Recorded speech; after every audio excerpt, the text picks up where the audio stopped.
अब कल का जो वीडियो बना था क्लास 11 का कंज्यूमर बिहेवियर का, वो चैप्टर ऑलमोस्ट ख़त्म था। उस पर और थोड़ा सा एक वीडियो और बनाना था, लेकिन कमेंट बॉक्स में किसी बच्चे ने जो है रिक्वेस्ट किया है कि डिमांड चैप्टर उसको चाहिए, उसका टेस्ट में आ रहा है। तो डिमांड चैप्टर का आज वीडियो बनाने के लिए जो रिक्वेस्ट था उस हिसाब से हम डिमांड का वीडियो बना रहे हैं। तो जितना क्वेश्चन हो सकता है इस वीडियो में करेंगे। अगर टाइम परमिट किया तो हम कल भी डिमांड का जो है वीडियो बना के कोशिश करेंगे कि चैप्टर का जितना कवर हो जाए, ताकि वो मंडे का टेस्ट तक डिमांड का चैप्टर जो है कंप्लीट हो जाए।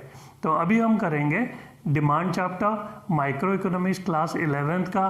आज पहला जो है क्वेश्चन करेंगे इस चैप्टर का। तो डिमांड चैप्टर में पहला क्वेश्चन जो आता है, वो कोई भी टीचर आते हैं वो पूछते हैं कि व्हाट इज़ डिमांड, या what do you mean by demand, ये डिमांड है क्या। तो जब भी क्लास में मैं भी कई बार पूछा हूँ बच्चों को कि डिमांड क्या है, what do you mean by demand या डिफाइन डिमांड, तो बच्चे क्या करते हैं, पीछे से क्वेश्चन है सर अगर मुझे जो है पिज़्ज़ा चाहिए वो डिमांड है। तो अभी अगर मुझे पिज़्ज़ा खाने को मन करेगा तो वो डिमांड है, लेकिन वो आंसर नहीं है, वो जो है एक डिज़ायर है। क्योंकि भिखारी को भी पिज़्ज़ा खाने को मन करता है, तो भिखारी को जो पिज़्ज़ा खाने को जब मन किया तो उसे हम डिमांड नहीं बोल सकते। क्यों? क्योंकि डिमांड होने के लिए डिज़ायर जो है डिमांड का एक कंपोनेंट है, ये पूरा जो है डिमांड को नहीं डिफाइन करता। क्यों? डिमांड होने के लिए कुछ और चीज़ें चाहिए, जैसे कि desire should be backed by the ability to pay. तो भिखारी के केस में जो डिज़ायर था वो सोच रहा था कि भाई मैं भी जो है रोल्स रॉयस चलाऊंगा या मैं भी होंडा सिटी चलाऊंगा, तो वो उसका डिज़ायर है, वो डिमांड नहीं है, क्योंकि ही लैक्स द एबिलिटी टू पे करने का एबिलिटी उसका नहीं है। कभी कभी ये दोनों चीज़ होकर भी वो डिमांड नहीं होता। कैसे? जैसे सपोज़ मुझे जो है पिज़्ज़ा खाना है और मेरे पास पैसा भी है पिज़्ज़ा खरीद के खाने के लिए, I have the ability to pay as well, लेकिन वो डिमांड नहीं होगा अगर मैं सोच रहा हूँगा कि भाई मेरा दोस्त मुझे पिज़्ज़ा खिला दे, तो उसका मर्जी वो खिलाए या ना खिलाए, तो वो डिमांड नहीं होगा। तो डिमांड होने के लिए और एक कंपोनेंट जो चाहिए, दैट इज़ विलिंगनेस टू पे। विलिंगनेस टू पे अगर नहीं है तो भी डिमांड नहीं होगा, भले ही डिज़ायर एंड एबिलिटी टू पे है। तो सपोज ये तीनों चीज़ है, डिज़ायर भी है, एबिलिटी टू पे है और विलिंगनेस टू पे है, तभी भी कभी कभी डिमांड नहीं हो सकता, क्योंकि और दो इम्पोर्टेंट इंग्रेडिएंट है, वो है प्राइस ऑफ द कमोडिटी। तो प्राइस के ऊपर डिपेंड करता है। सपोज मैं ये मार्कर खरीदने बाज़ार में गया, मार्केट में, ये सपोज 10 रुपीज़ का मार्कर है, तो मैं जब शॉप में गया वो बोला नहीं अब 40 रुपीज़ का दे रहा हूँ, सब दुकान बंद है, कोरोना है, तो कोई दुकान खुल ही नहीं रहा, आसपास की दुकान है नहीं, तो मैं क्या करूँगा, मैं वापस आ जाऊँगा, बोले चलो कोई नहीं थोड़े दिन बाद ले लूँगा, अभी अगर ज़रूरत नहीं है तो प्राइस जो है वो भी अफेक्ट करता है डिमांड को। तो डिमांड होने के लिए प्राइस को भी देखा जाता है, इसीलिए डिमांड तभी होगा जब प्राइस हमें सूट करेगा। नेक्स्ट, अगर प्राइस भी सूट करता है फिर भी और एक इंग्रेडिएंट है, वो है टाइम। जैसे कि एक एग्जांपल देके समझाता हूँ। सपोज़ एग्ज़ाम है और मेरा जो पेन था वो ख़राब हो गया। एग्ज़ाम से पहले मुझे पता चला, मैं जो है एग्जामिनेशन हॉल के सामने एक दुकान था, वहाँ पे वो 10 रुपये का पेन को बोला 50 रुपया। तो वहाँ पे बिकॉज ऑफ द टाइम, जबकि प्राइस मुझे सूट नहीं कर रहा है, वो ज़्यादा बोल रहा है, फिर भी मैं साल तो ख़राब कर ही नहीं सकता, तो मैं क्या करूँगा, 50 रुपया दे के ख़रीद लूँगा, only because of the time, क्योंकि नहीं तो साल ख़राब हो जाएगा। तो डिमांड होने के लिए ये 5 चीज़ चाहिए। ये पांचों चीज़ों को मिला के अगर हम एक सेंटेंस बना देंगे तो वो हो जाएगा डिमांड। तो डिमांड क्या है? डिमांड इज़ द डिज़ायर, जो पहला वर्ड लिखा हुआ है, demand is the desire backed by the ability and willingness to pay for a commodity at a given price and time. तो ये हो गया हमारा डिमांड। अब हम चलेंगे नेक्स्ट क्वेश्चन पे। अब हम करेंगे डिमांड फंक्शन। ये डिमांड फंक्शन क्या है? डिमांड जो चीज़ है वो कई चीज़ों से इन्फ्लुएंस होता है। तो हम एक एक चीज़ जो है जिससे इन्फ्लुएंस करते हैं 3-4 चीज़ डिस्कस कर लेते हैं। जैसे कि डिमांड जो है प्राइस से इन्फ्लुएंस होता है। जब सपोज़ हम मार्केट में गए हैं फ्रूट्स ख़रीदने के लिए, 100 रुपीज़ हमारा बजट है, हम गए हैं एप्पल ख़रीदने के लिए, एप्पल का किलो जो है 50 रुपीज़ है, तो हम 2 किलो ख़रीद कर आएंगे। लेकिन अगर हम गए हैं एप्पल ख़रीदने के लिए और एप्पल का रेट जो है 25 रुपीज़ पर किलो हो गया है, तो हम 4 किलो लेकर आएंगे। क्यों? क्योंकि हमारा बजट उतना था, हमें उतना ही एप्पल में स्पेंड करना था। तो जब प्राइस कम हो जाता है तो consumer they purchase more of that commodity, क्योंकि उनका परचेजिंग पावर जो है वो बढ़ जाता है, एबिलिटी टू पे बढ़ जाता है। तो इसीलिए प्राइस जो है डिमांड को इन्फ्लुएंस करता है। तो इसीलिए ये डिमांड फंक्शन जब हम लिखेंगे, suppose demand of the commodity X is a function of price of the commodity x. तो ये प्राइस जो है अगर बढ़ेगा तो हम कम खरीदेंगे, अगर कम होगा तो ज़्यादा खरीदेंगे। तो प्राइस जो है डिमांड को इन्फ्लुएंस किया। तो पहला चीज़ हम पढ़ लिए प्राइस। उसी तरह दूसरा चीज़ क्या है? दूसरा चीज़ है इनकम ऑफ द कंज्यूमर। तो अगर हमारा इनकम बढ़ेगा, अगेन हमारा परचेजिंग पावर बढ़ा, तो हम ज़्यादा खरीद सकते हैं। अगर हमारा इनकम जो है कम हो गया तो परचेजिंग पावर कम हो जाएगा, तो हम कम खरीद पाएंगे। तो इसीलिए demand of the commodity X is a function of Y represents income. तो इनकम से भी इन्फ्लुएंस होता है। अब प्राइस और इनकम हो गया। तीसरा एक कर लेते हैं हम, प्राइस ऑफ रिलेटेड गुड्स। इसको मैं लिख दिया PR। अब रिलेशन जो है 2 तरह का होता है, या तो हमारा किसी के साथ दोस्ती होगा या हमारा किसी के साथ दुश्मनी होगा। तो अब इस बेसिस पे, दोस्ती और दुश्मनी के बेसिस पे 2 चीज़ आया। एक है सब्स्टिट्यूट और दूसरा है कॉम्प्लीमेंटरी।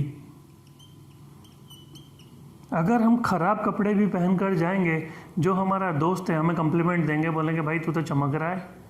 तो यहाँ पर दोस्ती आ गया, तो ये हो गया।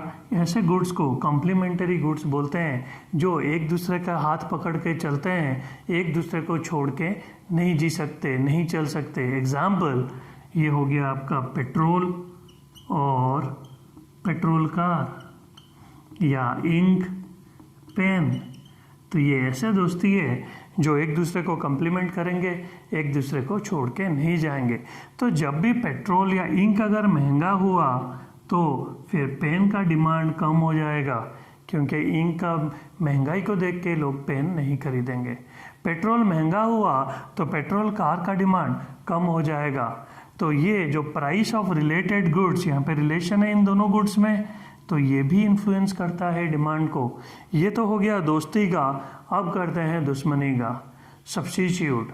सब्स्टिट्यूट जो है दुश्मनी या सौतन बोल लो, एक जगह पे दोनों नहीं दिखेंगे, जैसे कोक और पेप्सी। तो यहाँ पे मैं लिखा कोक या पेप्सी।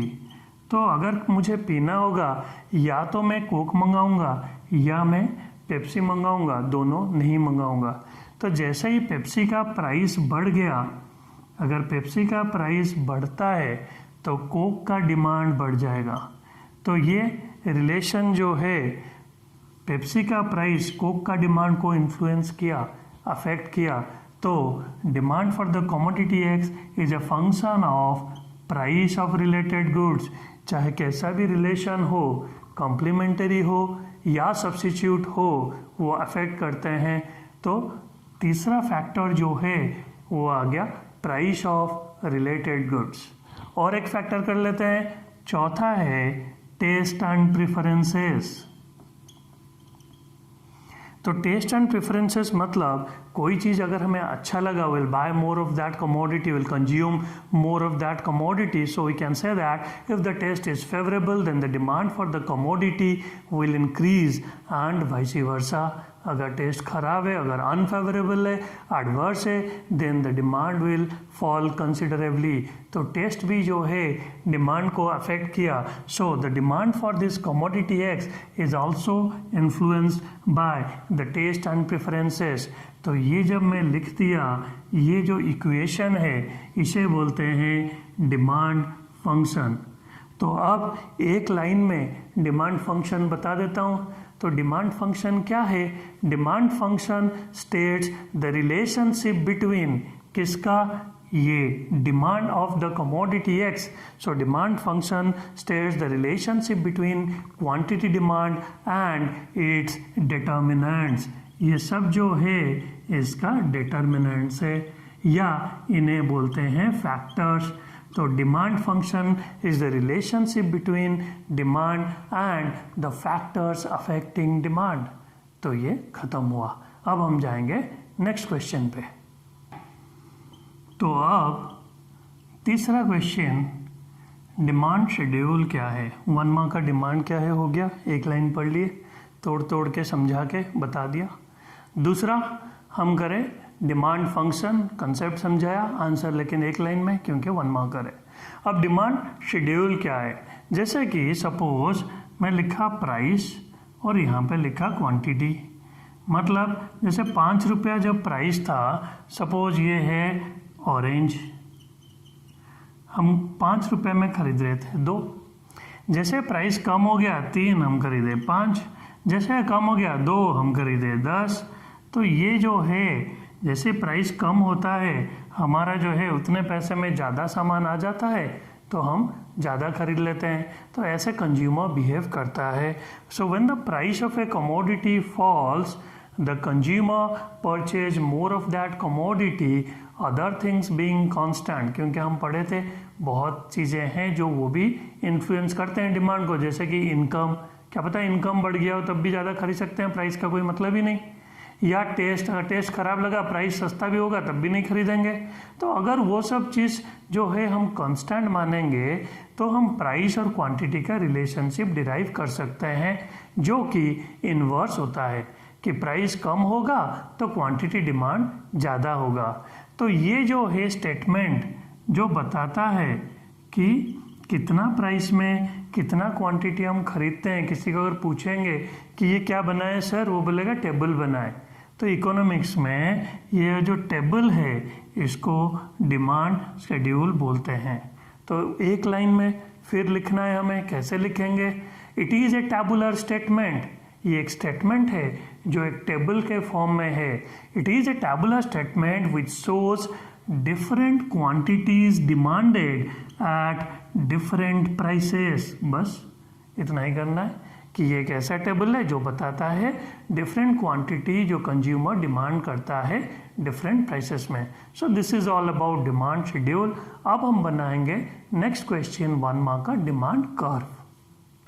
अब नेक्स्ट 1 माह का जो है वो है डिमांड कर्व। ये भी 1 मार्क में आएगा, एक लाइन लिखना है। तो ये जो कर्व है इसे डिमांड कर्व बोलते हैं।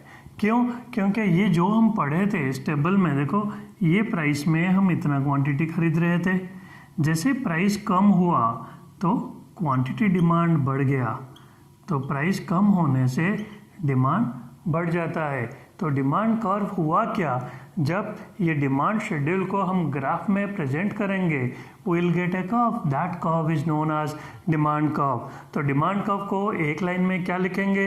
It is the graphical presentation of the demand schedule. बस डिमांड कर्व खत्म। अब चलेंगे नेक्स्ट क्वेश्चन पे।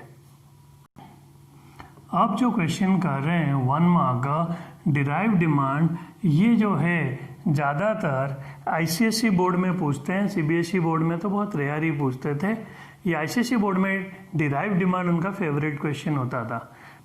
तो डिराइव डिमांड जो आईसीएसई बोर्ड में बार बार आता था 1 मार्क का, और सीबीएसई में कभी कभार आता था, वो डिस्कस करते हैं। इसके साथ डिमांड से जो भी रिलेटेड 1 मार्क का था हम ऑलमोस्ट ख़त्म कर दिए, और नेक्स्ट वीडियो में हम आगे और करेंगे। तो ये जो डिराइव डिमांड है क्या? ये डिराइव्ड जो है डिमांड, इसका सिंपल इंग्लिश में एक लाइन में अगर इसे समझाना हो, this is an indirect demand. लेकिन ये एग्जाम्पल लेके जो है समझने में इजी रहेगा। जैसे कि सपोज मैं बोलूँगा कि मुझे चाय चाहिए, मतलब मैं इनडायरेक्टली जो है 5 चीज़ें मांग रहा हूँ कि भाई मुझे दूध दो, चाय पत्ती दो, चीनी दो, अदरक दो, पानी दो। तो जिससे चाय बनता है इनडायरेक्टली मैं वो 5 चीज़ें मांग रहा हूँ। तो इसीलिए जो चाय का डिमांड है वो एक डिराइव डिमांड है, चाहे उससे sugar, water, milk, T leaf ये सब का डिमांड होता है। तो derive demand is an indirect demand. तो ये हम लिख सकते हैं इनडायरेक्ट डिमांड। या सपोज मैं बोलूँगा कि मुझे घर चाहिए, इसका मतलब इनडायरेक्टली मैं बोल रहा हूँ मुझे सीमेंट चाहिए, ब्रिक्स चाहिए, आयरन रॉड चाहिए, सैंड चाहिए, जिस से वुड चाहिए, जिस चीज़ से घर बनता है मैं इनडायरेक्टली वो सब चीज़ मांग रहा हूँ। तो derive demand refers when the demand of a commodity is derived from the demand of another commodity, then it is known as derived demand. उसे डिराइव डिमांड बोलते हैं। In simple English it is an indirect demand. तो आज के लिए इतना ही, 1 marker हमारा ख़त्म हो गया। हम नेक्स्ट वीडियो में आगे करेंगे। और आप लोगों को अगर ये वीडियो पसंद आया तो लाइक, सब्सक्राइब, कमेंट के साथ साथ शेयर भी कीजिए। Thank you.